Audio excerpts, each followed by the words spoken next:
So, today we're going to pull back the curtain and go way beyond the box score and the flashy mixtapes. We're going to get into how professional basketball scouts actually find talent. And here's a spoiler. It's not about finding the next viral sensation. It's about finding players who flat out know how to win. This sentence right here, this is the key to everything. It's the philosophy that separates real, nuts and bolts scouting from the social media hype machine. See, it's not about guessing who the next superstar is going to be. It's about documenting the consistent, repeatable things a player does, the habits that actually lead to winning basketball games. All right, so here's our game plan. First, we'll talk about why you have to look past the highlight reel. Then, we're going to dive deep into a specific scouting philosophy and the actual checklist scouts use. After that, we'll see it in action with some real player reports. And finally, we'll tie it all together to show how a player's true college level gets figured out. Okay, first things first. We have to tackle the single biggest challenge in scouting today, learning how to see through all the noise, how to separate the flashy plays from the stuff that actually makes a team better. This slide just lays it out perfectly. You've got these two totally different worlds. On one side, you have the hype machine. It's all about crazy dunks for the mixtape, chasing a number next to your name. But on the other side, you've got the scout's eye, and that's way more methodical. It's about watching entire games, focusing on a player's habits, not their brand, and answering the one question that really truly matters. Does this player help you win? So if the hype machine is the problem, what's the solution? Well, let's dig into a specific way of thinking that really embodies this scout-first approach. At its core, this whole philosophy is built around a single idea, identifying what translates. And what that means is finding the skills and behaviors that are still going to be valuable when you get to the next level, no matter who you're playing against. It's not about being the best player on the court, it's about being the most effective one. This is where we get to the stuff coaches actually trust. They aren't just looking at points per game.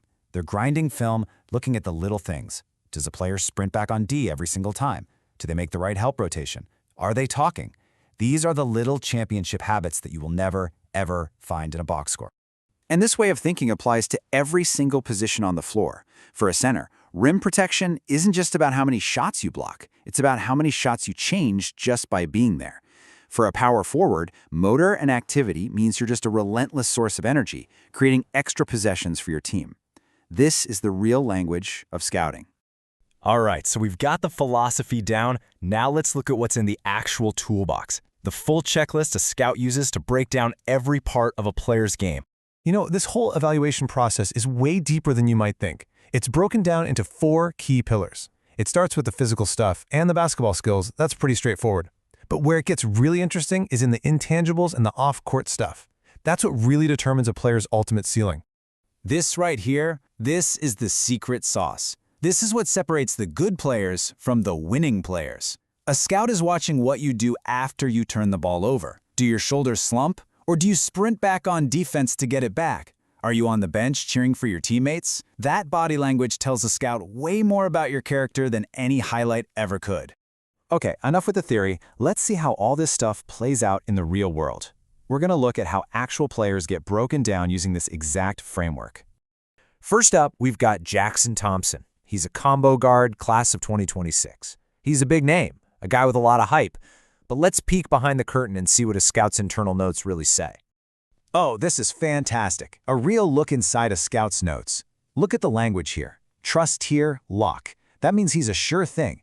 The why he plays part says he's a two-way engine who doesn't hunt for bad shots, you know, those low-percentage heat checks. Then you've got the risk factor, which points out a super specific thing he can work on, his shooting against taller defenders. That's what valuable, actionable feedback looks like. So, when you boil it all down, Thompson's evaluation isn't just he can score. It's about how he scores, with high basketball IQ and efficiency. And, just as important, it calls out his defensive competence, which ties right back to that two-way engine idea. Okay, let's look at another player, Antoine Almutar. For him, the evaluation leads with what makes him truly special.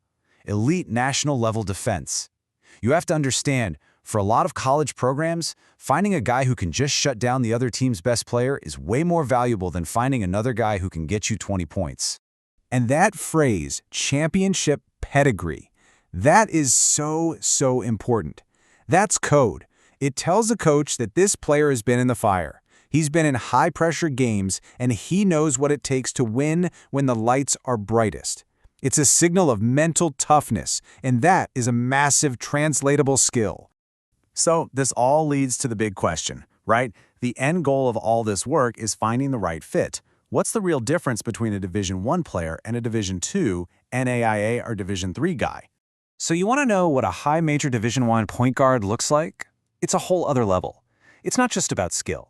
It's about elite, explosive athleticism combined with a basketball mind to manipulate an entire defense. And look at those intangibles. Built for the big stage. You just can't teach that.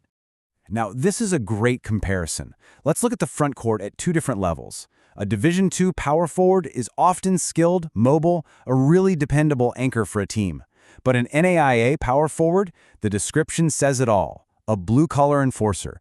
Their whole value comes from relentless effort, from pure toughness, and from doing all the dirty work that doesn't get the glory but absolutely wins games. Both types of players are incredibly valuable. And what about Division III? The common thread here is almost always basketball IQ. These are the players who win with their minds. They are smart, they're efficient, they understand team basketball on a deep level, and they are so often the leaders who set the entire culture of a program. At the end of the day, this whole approach to scouting, this intense focus on habits and character, it boils down to something really simple. It's not for everybody, it's for the real competitors, the players who care more about the name on the front of the jersey than the one on the back.